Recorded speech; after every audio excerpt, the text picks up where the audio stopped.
आपको क्या लगता है कि डेमोक्रेसी ज़िंदा है भारत में? नहीं, ये सरासर एक तानाशाह कंट्री बनाने की कोशिश, या मैं कहूँगी शायद बन चुकी है, क्योंकि लगातार चाहे वो मुसलमान हो जो सीए और एनआरसी के लिए प्रोटेस्ट करता है, चाहे वो जेएनयू हो जो अपने हक के लिए, अपनी फ़ीस के लिए प्रोटेस्ट करता है, चाहे जामिया हो जहाँ पर स्टूडेंट्स जिनके साथ पुलिस की बर्बरता होती है वो अपने लिए प्रोटेस्ट करता हो, और आज वो किसान जो हमें रोटी देता है, वो किसान जो सिर्फ़ और सिर्फ एक 3 काले कानूनों की वापसी की मांग के लिए दिन रात अपना सब कुछ छोड़ के यहाँ बैठा हुआ है, चाहे बात उसकी हो। इस सरकार ने हर किसी की आवाज़ को दबाने की कोशिश की है और आज भी वही हो रहा है। मैं कहीं ना कहीं कहूँगी ये तानाशाह भी है, और कहीं ना कहीं मैं कहूँगी शायद सरकार डर गई है, क्योंकि ये डर ही है जो आज हम टैक्स पेयर्स का पैसा सड़कें बनवाने में नहीं लगाया, लेकिन दीवारें बनाने में लगाया है, ताकि कोई प्रोटेस्टर यहाँ तक ना पहुँच पाए, ताकि सच ना दिखाया जा पाए, ताकि जो हमारे किसान यहाँ पर बैठे हुए हैं उन तक खाना पीना ना पहुँच पाए। लेकिन वो भूल गए ये किसान वो किसान है जो बंजर ज़मीन को उपजाऊ बना सकता है। आप लगा लीजिए जितनी मर्जी नुकीली तारें, आप लगा लीजिए, उन्हें पानी मत दीजिए, आप उन्हें खाना मत दीजिए, वो खाना भी यहाँ पर उगाएगा और वो धरती से पानी भी खींच कर लेकर आएगा, क्योंकि वो किसान है, वो आपकी तरह डरपोक शासक नहीं है। पर वो तो इस चीज़ को इसलिए कह रहे हैं ना कि सुरक्षा का जो सवाल आप लोग खड़े कर रहे थे किसान यूनियन की तरफ से कि क्यों सुरक्षा नहीं हुई 26 जनवरी में जो लोग वहाँ चले गए, आप सुरक्षा कर रहे हो, उस पर भी आप सुरक्षा देने वाला और सुरक्षा को ताक पे रख के उसको असुरक्षित बनाने वाला कौन है? हमारी पुलिस ही है ना। हमारी पुलिस में ही गुंडे आसानी से घुस जाते हैं। जब जामिया में भी यही हुआ था कि वहाँ पर पुलिस के साथ साथ आरएसएस के बहुत सारे लोग अंदर गए थे। जेएनयू में भी यही हुआ था कि पुलिस के साथ साथ गुंडे अंदर गए थे उनको स्टूडेंट्स को तंग करने के लिए, उनको मारने पीटने के लिए। और 26 जनवरी को भी यही हुआ कि किसानों के बीच में वही आरएसएस और बीजेपी के लोग घुसकर इस आंदोलन को ख़राब करने की उन्होंने कोशिश की, ताकि लोगों की नज़र में जो हमारा किसान है वो भी आतंकवादी बन जाए। मैं सरकार से ये पूछना चाहती हूँ, इस देश में ऐसा क्यों है कि जब एक सरकार से जवाबदेही मांगी जाती है, जब सरकार की गलत नीतियों के खिलाफ आवाज़ उठाई जाती है, क्यों उनको आतंकवादी के नाम से आतंकवादी की तरह देखा जाता है? क्यों उनको आज यहाँ पर खालिस्तान की कोई बात नहीं हो रही, फिर भी उनको खालिस्तानी कहा जा रहा है? ऐसा क्यों? पहले आपने हिंदू और मुसलमान के बीच में दरार पड़ने की कोशिश की, अब आपने सिखों के बीच में और हिंदुओं के बीच में भी आपने दरार पड़ाने की कोशिश की। आप जितनी भी मेन स्ट्रीम मीडिया चैनल्स हैं वो झूठ पे झूठ परोसे जा रहे हैं, और लोग झूठ देखते भी हैं और लोग उस झूठ पर यकीन भी कर लेते हैं। मेन स्ट्रीम मीडिया की ही मैं बात कहूँगी, जिन्होंने इतना बड़ा झूठ दिखाया कि वहाँ से तिरंगा उतारा गया और खालिस्तान का झंडा लगाया गया। पहले तो मैं मेन स्ट्रीम मीडिया को ये बात पूछूंगी, उनको पढ़े लिखे हैं, उनको ये तक नहीं मालूम कि वो खालिस्तान का झंडा नहीं, वो निशान साहिब था। दूसरी चीज़ मैं उनसे ये पूछना चाहूँगी मेन स्ट्रीम मीडिया से, तिरंगा कौन सा उतरा था वहाँ? तिरंगे के नीचे लगा था ना निशान साहिब, तो उसको क्यों झूठ परोसा गया? और आप सुरक्षा की बात कर रहे हैं। उसको तो यहाँ जो किसान यूनियन के नेता हैं वो भी गलत ठहरा रहे हैं ना उसको, कि वो काम गलत हुआ है। देखिए, मैं बिल्कुल भी नहीं मानती।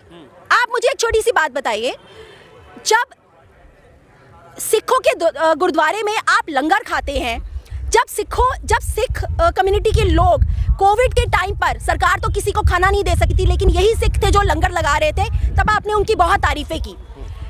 आज आपके लिए वही सिख आपका दुश्मन बन गया क्योंकि उसने निशान साहिब वहां पर लगा दिया। तिरंगे का अपमान नहीं किया गया, सिर्फ एक निशान साहिब लगाया गया जो सिख रेजिमेंट का भी झंडा है। दूसरी चीज़, मैं पहले भी इंटरव्यू में ये बात बोल चुकी हूँ, हमारे प्रधानमंत्री मोदी जी, माननीय मोदी जी जब गुरुद्वारे जाते हैं वो भी अपने सर पे बांधते हैं निशान साहिब, तब उसको गलत क्यों नहीं कहा जाता? लेकिन वहाँ लगाने से आपने उसको इस तरह से दिखा दिया कि उन्होंने पता नहीं कौन सा एक अपराध कर दिया। आप मुझे एक छोटी सी बात बताइए कि इस देश में एक बनी बनाई पुरानी मस्जिद को तोड़ दिया जाता है, सिर्फ इसलिए तोड़ दिया जाता है क्योंकि आप मानते हैं कई सौ साल पहले वहाँ मंदिर था और उसको तोड़ा गया था बाबर के द्वारा, इसलिए हमने आज उसे तोड़ के फिर से उसे मंदिर, और इस फैसले का सुप्रीम कोर्ट तक समर्थन करती है। ना सिर्फ समर्थन करती है बल्कि हमारे राष्ट्रपति जी चंदा तक देते हैं मंदिर बनाने के लिए। जिस देश में अन्नदाता, क्योंकि वो अपना कर्जा चुका नहीं सकता, वो अन्नदाता आत्महत्या कर रहा है, आपके पास उस अन्नदाता को बचाने के लिए पैसा नहीं है, उस देश में आप मंदिरों के ऊपर पैसा लगा रहे हैं। ऐसा क्यों? वो एक डिस्प्यूटेड प्रॉपर्टी थी, मैं बार बार ये कहती आई हूँ। उस प्रॉपर्टी की वजह से, उस डिस्प्यूटेड प्रॉपर्टी की वजह से कितने लोगों की लाशें बिछी, कितने दंगे हुए। आप भी जानते हैं 2002 में क्या हुआ, आप जानते हैं बॉम्बे में क्या हुआ, आप जानते हैं जगह जगह किस तरह से दंगे फैले थे। फिर क्यों उस पे आप इतना सेलिब्रेशन कर रहे हैं मंदिर बनाकर?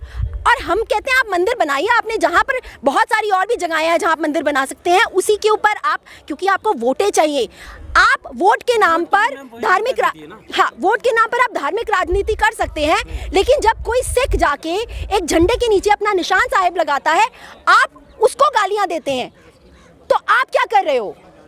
आप सिर्फ और सिर्फ इस देश को बांटना चाहते हो, जो अंग्रेजों ने किया।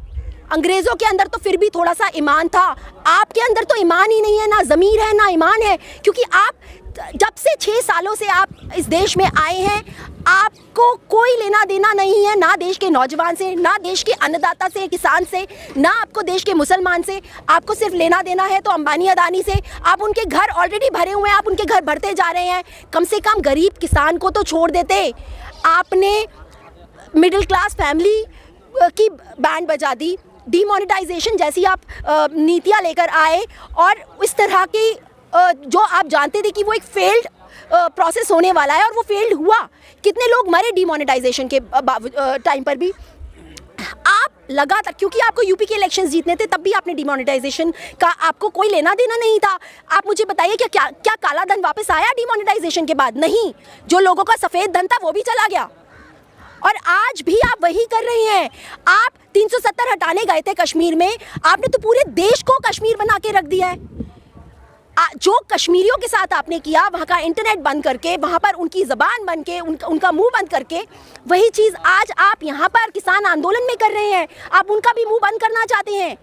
आप लगातार, आप इतना ज़्यादा गिर गए हैं कि आप, जो किसान पीसफुल प्रोटेस्ट कर रहा है पिछले 2 महीने से, जिसको कुछ नहीं, वो आपसे कुछ नहीं मांग रहा, वो आपको नहीं कह रहा कि आप उसे धन दौलत दीजिए, वो आपको नहीं कह रहा है कि आप अपनी गद्दी से उतरिए, वो आपसे सिर्फ एक छोटी सी चीज़ बोल रहा है कि ये जो 3 काले कानून है उसको वापस ले लीजिए। प्रधानमंत्री ने कह तो दिया, एक पल दूर है, क्या लगता है? क्या दूर है बात करने से? कितने 2 महीने हो गए हैं बातें करते जा रहे हैं, क्या हल निकला है उन बातों का?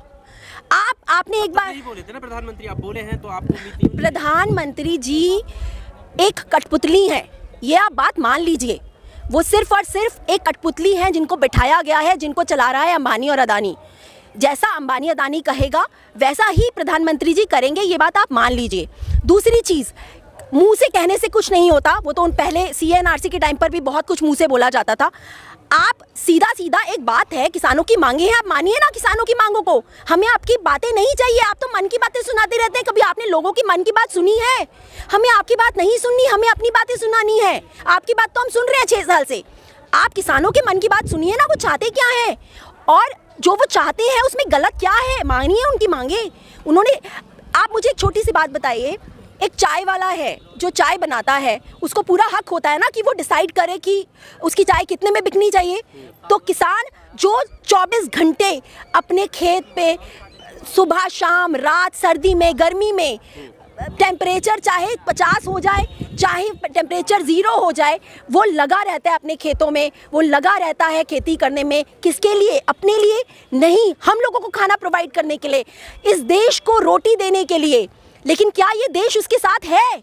मैं पूछना चाहती हूँ हर देशवासी से कि आप जिसकी रोटी खा रहे हो, कम से कम उसकी रोटी का, उसका नमक का कर्ज तो अदा करो, साथ खड़े रहो किसानों के। आपको कोई नहीं कह रहा कि आप सरकार से लड़ो, लेकिन कम से कम एक किसान को तो इस बात का आश्वासन दो कि हाँ, हम तुम्हारे साथ हैं।